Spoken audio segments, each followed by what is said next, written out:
Madame Odile de Vasselot, votre vie tout entière est faite d'appels.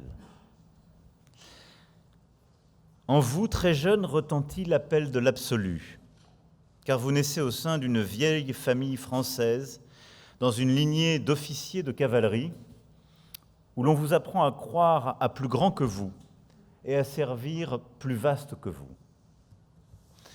à vous donner sans compter, à combattre sans souci des blessures, à ne pas avoir peur de la mort du corps, mais bien plus de celle de l'âme.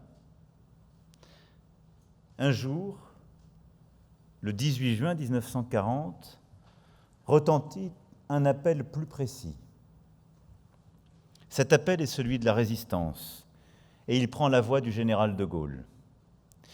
Une voix que vous connaissez bien, car le général était colonel à Metz durant votre enfance et fréquentait la table de vos parents. Rares sont ceux qui peuvent se targuer dans l'histoire d'avoir entendu ce premier appel. Plus rares encore ceux qui l'ont entendu sur un poste de radio artisanal, en l'occurrence un appareil à galène maison fabriqué par votre frère.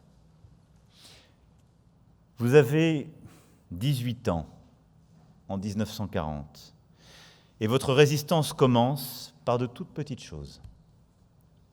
Dessiner des croix de Lorraine à la craie sur les murs des hôtels allemands, déchirer les affiches vichistes dressées sur la pointe des pieds. Et quand vous croisez une affiche du collaborateur Philippe Henriot, vous dessinez une bulle qui sort de sa bouche avec l'inscription, je cite, « Je suis un salaud ».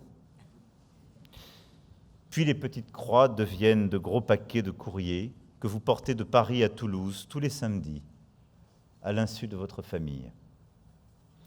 Et puis les paquets de courriers à transmettre se changent en êtres humains, en chair et en os, à faire s'échapper.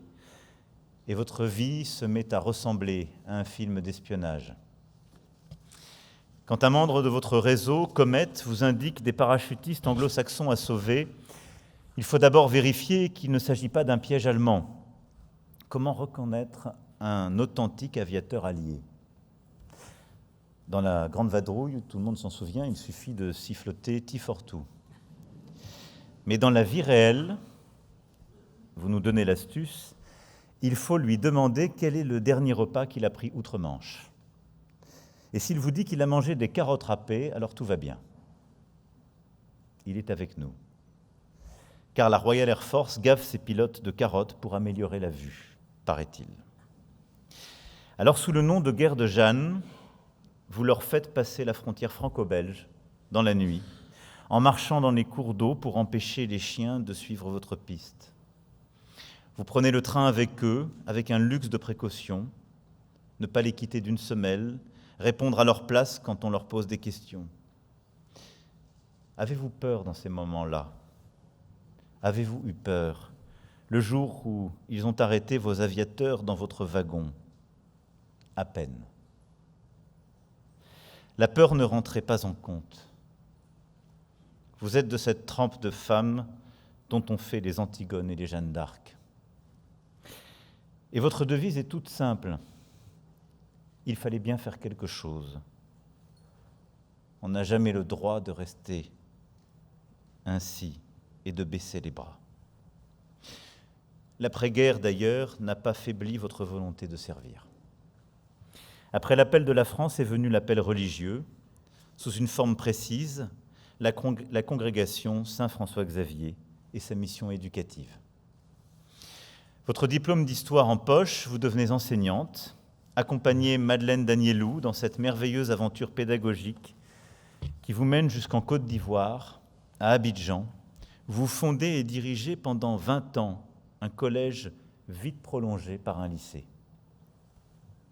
Un établissement unique en son genre, qui en ces années 60, où les jeunes Ivoiriennes allaient rarement plus loin que l'école primaire, a fait sien ce beau mot du président Houphouët-Boigny, « Éduquer une femme, c'est éduquer une nation ». Vous formez leur corps, leur cœur, leur esprit, en leur apprenant à déclamer Sophocle, vêtu de toches antiques, à enchaîner les longueurs dans la piscine flambant neuve, à secourir des lépreux, à élever des poulets, redoutable vecteur d'insertion professionnelle, programme d'émancipation de ces jeunes filles. Au fond, vous leur apprenez tout à peu près. Devenir adulte, être libre, avoir le sens critique. Programme dont encore aujourd'hui on pourrait largement s'inspirer.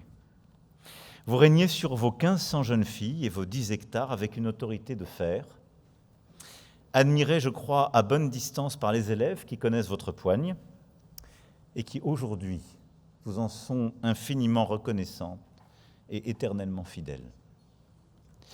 Depuis votre retour en France, l'appel de la transmission continue de résonner en vous. En témoigne ce livre, Tombé du ciel, passionnant témoignage d'héroïsme quotidien, ces centaines de conférences partout, des bancs d'HEC au comité mémoriel. Vous vous engagez également pour promouvoir les soins palliatifs, qui sont trop souvent le parent pauvre de notre système de santé, apportant réconfort et écoute aux patients. Le temps semble n'avoir aucune prise sur vous.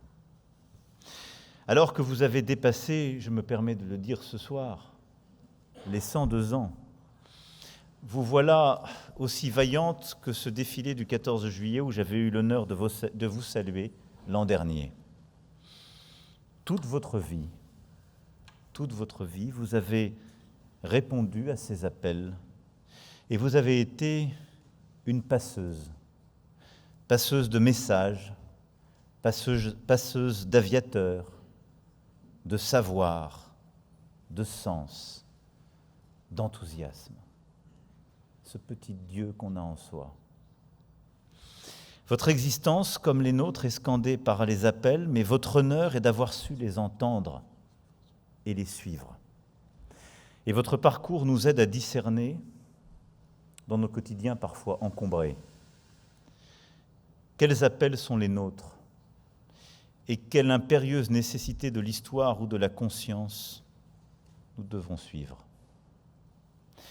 Alors, pour cet exemple complet d'un bloc qu'est votre vie, pour cette boussole morale que vous avez fait briller dans la nuit du XXe siècle et dont vous éclairez aujourd'hui les générations du XXIe siècle, pour ce courage, ce dévouement d'un continent à l'autre,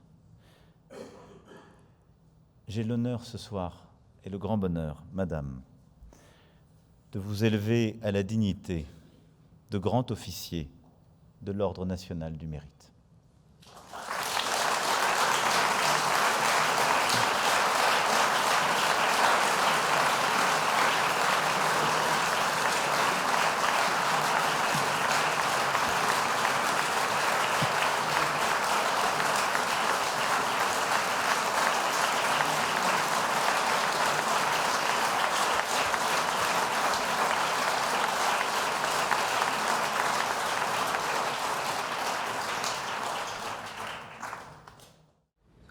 Madame Odile de Vasselot de Régnier, au nom de la République française, nous vous élevons à la dignité de grand officier de l'Ordre national du mérite.